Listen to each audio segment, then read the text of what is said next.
பாரதி சீரியலில் நாளைக்கு ஒரு சூப்பரான எபிசோட் வந்திருக்கு. அதுக்கு முன்னாடி வீடியோ பிடிச்சிருக்குன்னா எவ்வளோக்குள்ள பிடிக்குமோ அவ்வளோக்குள்ள லைக் பண்ணிட்டு பார்த்தா பேச கொஞ்சம் மோட்டிவேட்டிங்காக இருக்கும். ப்ளீஸ் சப்போர்ட் பண்ணுங்கள் ஃப்ரெண்ட்ஸ். இந்த பக்கம் பாரதி ஃபங்க்ஷனுக்கு தேவையான எல்லாமே ரெடி பண்ணிவிட்டு இந்த பக்கம் புடவை அலங்காரத்தோடு நிற்கிறாங்கன்னே சொல்லலாம். அந்த இடத்துல ஆதித்யா பேச ஆரம்பிச்சிட்டாங்க. அப்பா நீ அம்மாவுக்கு பொட்டு வச்சு கொடுப்பா அப்படின்னு சபையில் எல்லோரும் முன்னாடியே சொன்னோன்னே இந்த பக்கம் மித்ராவுக்கு அதிர்ச்சியாகி நிற்கிறாங்கன்னே சொல்லலாம். இதெல்லாம் முடியாது, என்ன சொல்கிறீங்க அப்படின்னு சொல்கிறப்ப, இல்லை காலையிலேயே அப்பா எனக்கு வச்சு விட்டுட்டாங்க, நீ தொந்தரவு பண்ணாத அப்படின்னு சொல்லி பாரதி சமாளிக்க பார்க்குறாங்க. இருந்தாலும் முடியவே முடியாது அப்படின்னு சொல்லிட்டு அழுதுகிட்டே அடம் பிடிக்க ஆரம்பித்தோன்னே சரி அப்படின்னு சொல்லிட்டு ஆதித்யா குங்குமத்தை எடுத்து வச்சுட்டு இந்த பக்கம் கரெக்டாக பாரதிக்கு தாலி வைக்கிறாங்க. குங்குமம் வச்சோட இதை பார்த்தோன்னா சந்தோஷம் தாங்க முடியல. உடனே செம கோவத்தில் மித்ரா கோச்சிக்கிட்டு போயிடுறாங்க. பாரதி சந்தோஷமாக நல்லபடியாக பல வருஷம் கழித்து நம்ம புருஷன்கிட்ட நெத்தியில் குங்குமம் வச்சு தாலியில் வச்சு ஆசீர்வாதம் வாங்கியிருக்கேன், எனக்கு சந்தோஷம் தாங்க முடியல அப்படின்னு நினச்சி மனசுக்குள்ளேயே பூரிப்போடு நினச்சிக்கிட்டு இருக்காங்க. உடனே சாயந்தரமாக செம கோவத்தில் இருக்காங்கன்னே சொல்லிடலாம். நம்ம மித்ரா என்னடா இது, நம்ம இப்போ எப்படி சமாளிக்கிறதுனே தெரியலையே அப்படின்னு சொல்லிட்டு பாரதி போய் தயவு செஞ்சு மேடம் தப்பாக நினச்சிக்காதீங்க, சூழ்நிலை என் பையனால் இப்படி ஆயிடுச்சு அப்படின்னு சொல்லி இந்த பக்கம் மன்னிப்பு கேட்குறாங்கன்னே சொல்லலாம். பரவாயில்ல இருக்கட்டும், ஆனால் ஒரு விஷயம் மட்டும் பாரதி நான் உங்ககிட்ட சொல்லிக்கிறேன். எனக்கு ஆதித்யாவுக்கு பையனாக நடிக்கிறதுல எந்த ஒரு பிரச்சனையும் கிடையாது. ஆனால் எனக்கு ஒரே ஒரு சிக்கல் தான் இருக்குது. ஆதிக்கு சின்ன பசங்க எல்லாரையும் ரொம்ப பிடிக்கும். அவன் ரொம்ப அன்பு பாசத்தோடு குழந்தைங்க கூட ஒன்றா சேர்ந்துட்டான்னா அதுக்கு அடுத்தது என்ன நடக்கும்னு எனக்கு நல்லாவே தெரியும் அப்படின்னு சொன்னோன்னே இந்த பக்கம் பாரதி உனக்கு புருஷனாக நடிக்கிறது தான் எனக்கு சுத்தமாக பிடிக்கல. என் வாழ்க்கையை நான் உனக்காக நான் விட்டு கொடுக்க முடியுமா? அதை பார்க்குறப்ப எனக்கு உன் தாலியில் பொட்டு வைக்கிறப்ப எனக்கு எவ்வளோ வருத்தமாக இருக்குது அப்படின்னு சொல்லி இந்த பக்கம் பாரதியை ஏதோ மனசில் குற்ற உணர்ச்சி காக்கிற மாதிரியே பேசிக்கிட்டு இருக்காங்க. இவங்க ஏதோ தியாகி மாதிரி பாரதி கிட்ட மித்ரா நாடகம் ஆடிக்கிட்டு இருக்காங்கன்னே சொல்லலாம்.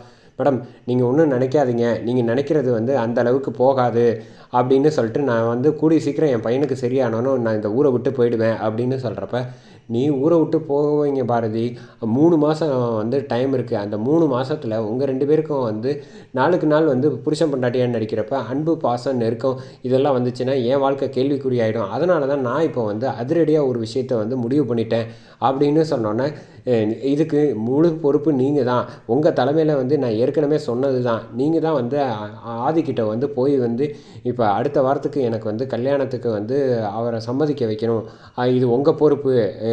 கல்யாணம் எங்களுக்கும் சரி எனக்கும் ஆதிக்கும் முடிஞ்சிருச்சுன்னா அதுக்கப்புறமா எந்த ஒரு சூழ்நிலை வந்தாலும் நான் சமாளிச்சுப்பேன். ஏன்னா என் வாழ்க்கை நம்பிக்கையோட ஒரு பிடிமானத்தோடு இருக்கும் அப்படின்னு அதுக்கு நீங்கள் தான் உதவணும் அப்படிங்கிற மாதிரி இந்த பக்கம் சொல்லிடுறாங்க. இந்த பக்கம் சந்தோஷம் தாங்க முடியாமல் ஆதித்யாவும் தமிழ் 2 பேரும் தூங்கிடுறாங்கன்னே சொன்னால், என்ன பசங்க இவ்வளோ தூரம் சீக்கிரமாக தூங்கிட்டாங்க அப்படின்னு பாரதி கேட்டோன்னே இந்த பக்கம் லக்ஷ்மி அம்மா சொல்கிறாங்க, ஆமாம் அவங்க அப்பா அன்பு பாசத்தோடு உங்ககிட்ட பழையபடி குடும்பமாக ஒன்றாயிட்டோங்கிற சந்தோஷம் மன நிறைவோடு சரி தமிழும் சரி இந்த பக்கம் ஆதித்யாவும் அதனால தான் தூங்குறாங்க அப்படின்னு சொன்னோன்னே, இது சரி கிடையாது, என்ன சொல்கிறீங்க அப்படின்றப்ப, நான் இப்போ தான் மித்ரா கிட்ட பேசிகிட்டு வந்தேன். மித்ரா ரொம்ப வருத்தப்படுறா, அவள் வருத்தப்படுறதுக்கு பற்றி நீ ஏன் கவலைப்பட்டுக்கிட்டு இருக்க, இதெல்லாம் சரி கிடையாது, நீ நல்லவளாக இருக்கலாம், ஆனால் அநியாயத்துக்கு உன் புருஷன் இன்னொருத்திக்கு விட்டு கொடுக்காத அப்படிங்கிறப்ப, அவர் ஒன்றும் என் புருஷன் கிடையாது இப்போ அப்படின்னு சும்மா நடிக்காத பாரதி, என்ன உனக்கு எதுவுமே எனக்கெல்லாம் தெரியாதுன்னு நினச்சிட்டு இருக்கியா? காலையில் உனக்காக அந்த ஜூஸ்லாம் காரில் பத்திரமா எடுத்துகிட்டு கொடுத்தது, அக்கறையாக பார்த்தது, உனக்கு தாலியில் பொட்டு வச்சோன்னே பார்க்கணுமே உன் முகம் பூரா எவ்வளோ சந்தோஷத்தோடு இருந்தேங்கிறதெல்லாம் நீ நம்ப மாட்டேன்னு தெரியும், அதனால தான் நான் இங்கே பாரு ஃபோட்டோ எடுத்து வச்சுருக்கேன் அப்படின்னு சொல்லிட்டு இந்த பக்கம் காட்டுறாங்க. லக்ஷ்மி அம்மா இதெல்லாம் எதுக்காக நீங்கள் இப்படிலாம் செஞ்சிட்ருக்கீங்க, நான் இப்போ தான் மித்ரா கிட்ட ஆதியை சம்பாதிக்க வச்சுட்டு அவங்க 2 பேருக்கும் என் தலைமையில் இந்த மாதிரி திருமணத்தை செஞ்சு கொடுக்குறேன் அப்படின்னு வாக்கு கொடுத்துட்டு வந்திருக்கேன். இங்கே பாரு, ஆனால் ஒன்று மட்டும் சொல்கிறேன், உன்னை நல்லா உன்னை ஏமாற்றி அவள் ஓ மூலமாக உன் வாழ்க்கையை அவள் எடுத்துக்கணும்னு நினைக்கிறா, அவளை போய் நீ நல்லவன் நம்பிக்கிட்டு இருக்க பார்த்தியா, அது நீ செய்கிறது தப்பு அப்படிங்கிற மாதிரி சொல்லிகிட்டு இருக்காங்க. இல்லை நான் நாளை காலையில் போய் ஆதிக்கிட்ட எல்லாத்தையும் பேசலான்னு முடிவு பண்ணியிருக்கேன், யாரும் இந்த விஷயத்தில் தடுக்காதீங்க அப்படிங்கிற மாதிரி சொன்னோன்னே, இப்போ நீ போய் இதெல்லாம் சொன்னேன்னா உன் பையன் என்னை விட்டுருவான்னு நினைக்கிறியா? ஆதித்யா பக்கத்தில் உட்கார விடுவானா? என்ன பேசுகிற நீ, கல்யாணம்லாம் நடக்காது அப்படிங்கிற மாதிரி சொல்லிடுறாங்க. அதை நாங்களும் வந்து நடக்கவும் விட மாட்டோம் அப்படின்னு ஆனதை பார்த்துடலாம் அப்படின்னு சொல்லிக்கிட்டு இருக்காங்கன்னே சொல்லலாம். சரி, நான் போய் வந்து கிளம்பி மரகத மாமாவை பார்த்துட்டு வந்துடுறேன் அப்படின்னு சொல்லிட்டு இந்த பக்கம் பாரதி வந்து அவங்க கிளம்பி இப்போ போயிட்டுருக்காங்கன்னே சொல்லலாம். அந்த இடத்துல தான் வந்து கரெக்டாக இங்கே மரகதத்துக்கிட்ட வந்து பார்த்து பேச வர்றாங்க. என்னாச்சு, என்ன பிரச்சனை அப்படின்னு வந்து மரகதம் வந்து கேள்வி கேட்க ஆரம்பிக்கிறாங்க. இல்லை, பதில் சொல்லவும் முடியாமல் மெல்லவும் முடியாமல் வந்து இந்த பக்கம் வந்து யோசிச்சுக்கிட்டு இருக்காங்க.